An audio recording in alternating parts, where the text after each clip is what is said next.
Is Seoul safe?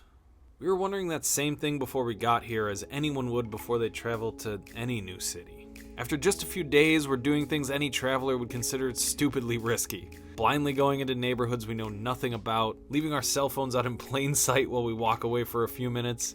So what is it about Seoul that made us put our guards down for the first time in a long time? It's all the little things. We'll show you what we mean on the way up to the Seoul Tower in Namsan Park. Very regal. Is somebody trying to steal you from me? Did someone give you a flower? It's Buddha's birthday and they gave me a flower and some juice and some cakes. After eating some free food given to us by a stranger, we started our way up the mountain. And we were immediately surprised by just how many people were choosing to spend their Sunday walking up this thing. Haven't any of them heard of unlimited mimosas at brunch? We just left the Hanok Village and it started off as a pretty peaceful and quiet morning. I admittedly was still half asleep, but now it's bustling and lively. There's so many people walking all the way up. We're heading all the way up to Seoul Tower and it's like the Camino de Seoul right now. It's really fun. I feel super unprepared for this thing compared to everybody else out here who's decked out in amazing, awesome, fancy hiking gear. It's just me in my same old shoes that I've literally worn since the Camino. And this old raggedy t-shirt that I went for a run in this morning. We were all hungry. Luckily for us, there's a restaurant right on the path.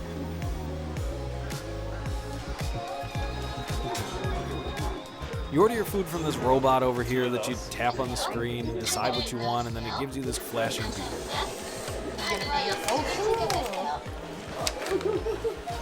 Ready to go. Oh, what a nice system. So there are a lot of things that I love in South Korea, for sure.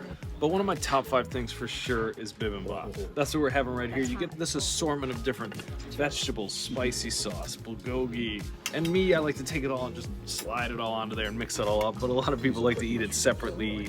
I don't know. I guess I'm just more of a mixer. Weirdo. After leaving that great little restaurant, we noticed that there was a free badminton court with all the equipment just laying out for anyone to play with. Out. Oh, too much.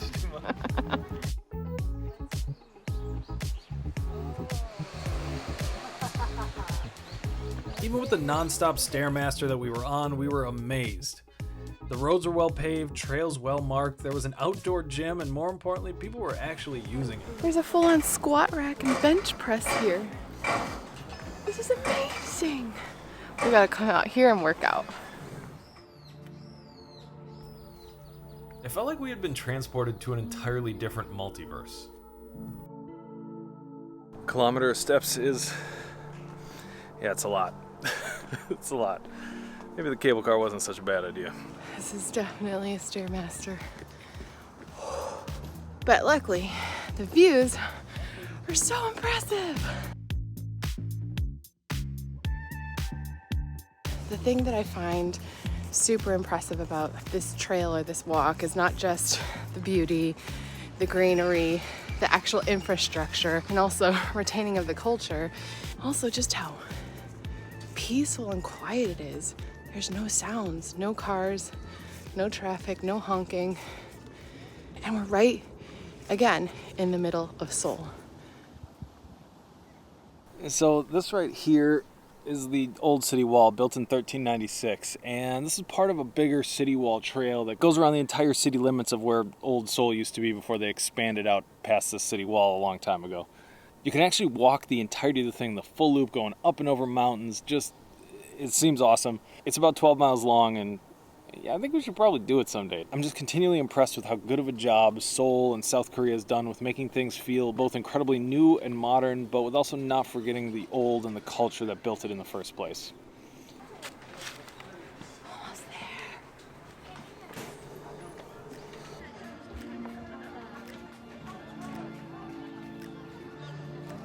So we're at North Seoul Tower, and at the top up here is, that thing. And that's interesting. It's a giant, basically, antenna tower for broadcasting radio and TV to most of the people in Seoul and to also a lot of the rest of Korea. So that's interesting, but really the reason that you're coming up here is for the view.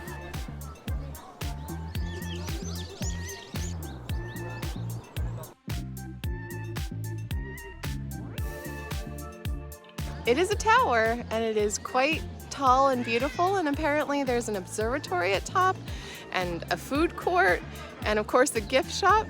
But I would argue that the best part was actually walking up here. There's got to be a life lesson in that too, right? And then we met this guy. And all the little things that we had noticed along the way, they started to make sense. Okay, this thing is super cute, and I just read what it is. This is Haichi, Seoul. It's Seoul's symbol, and it says it's an imaginary creature that helps realize justice and brings safety and happiness. Justice, safety, and happiness. I think my heart just cried even more. I love Haichi. I love Seoul. This is my justice, safety, happy place.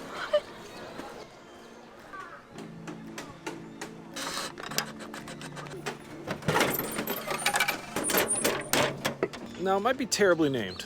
Pocari Sweat. Just doesn't sound all that appetizing, but it is the perfect drink after a long hike up a mountain. No, we're not sponsored by them. It's kind of like a less sugary, less salty Gatorade. So basically just like better in all ways. After downing an energy drink, it was time to pump some iron with some big 15-pound bench presses. Okay, I'll take it.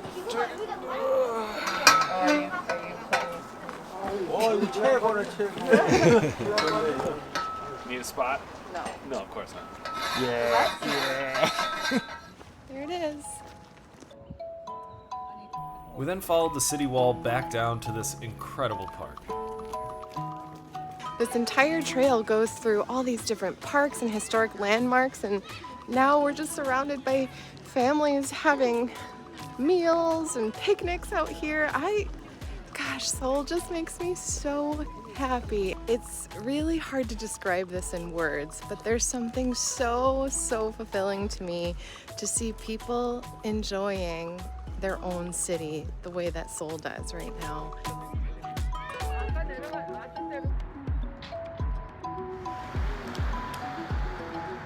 We were seeing all generations, children, parents, their parents, grandparents.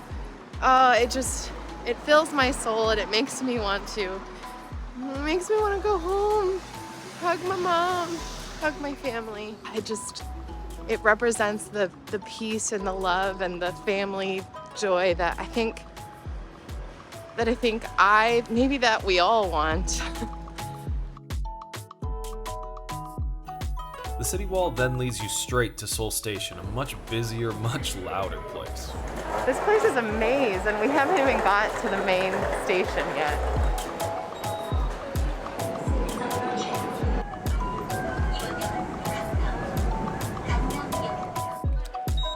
So we're starting our search for dinner at the aptly named Gangnam Food Street. I think we're in the right place.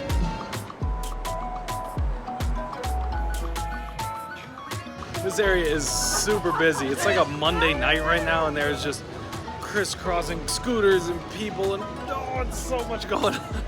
There's so many restaurants here. Don't forget to look upstairs too. There's a lot of cafes that are up on the second floor of these buildings. After walking past about 1,000 amazing restaurants, we of course predictably went back to Korean barbecue. Do they call it Korean barbecue here? Do they just call it barbecue, or do they just call it restaurant? What do you call it here? This is definitely my most favorite kind of eating. Communal, everybody's sitting around the table doing something. Very active. Definitely prefer the high drop method. Oh boy. Oh god. I feel like it makes it easier to spread once it's down, yeah. That was delicious. It's about 8 p.m. right now in Gangnam, and things seem to be just starting to come to life. But we have unfortunately got to move on because we are about to go to what I think is the best thing that you can do anywhere in Seoul.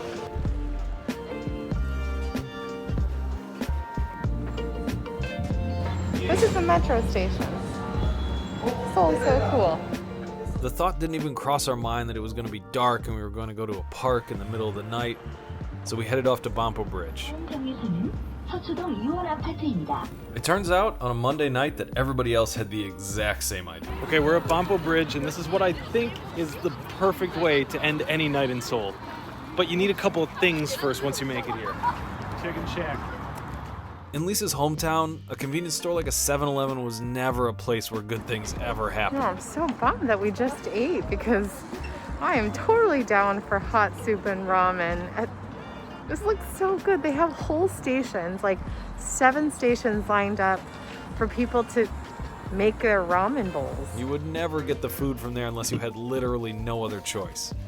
But here they're friendly, welcoming spaces where people go to eat, get affordable, great food, and even hang out for a while. We got the beers, we got the Pringles. Unfortunately, the chicken shop is closed. This is a full-on disaster, but I think we still got enough to make the best out of this. I love watching everybody carry their bowls of soup and ramen across the street to go watch the show. Starting now! This is really, really cool. I love the bridge and the lights, but I think the coolest part is that everybody's out here with their friends and their families, and they're picnicking and having a party. Like, this is all legit. It's a celebration. Everybody's out here, and it's a Monday night. So this is it, Banpo Bridge. Every single night from 7:30 on, every half an hour, it does this. I mean, it's not like this place is without its problems. No place is perfect, we know that. Like, sometimes being a pedestrian here can feel like you're playing Frogger in real life. But we also saw people leave their phones and laptops unlocked in a busy cafe while they went outside for a smoke. We saw school children around the age of 5 to 10 riding the subway by themselves to and from school. But back to the original question, is Seoul safe? Now, this is just coming from our perspective of being tourists here for about a week, so we don't really know anything about what it's like to actually live here, but if you ask us, is Seoul safe? From our perspective, definitely. No one's clapping, and I don't understand why. That was so cool. And pretty. Why? Why is no one clapping?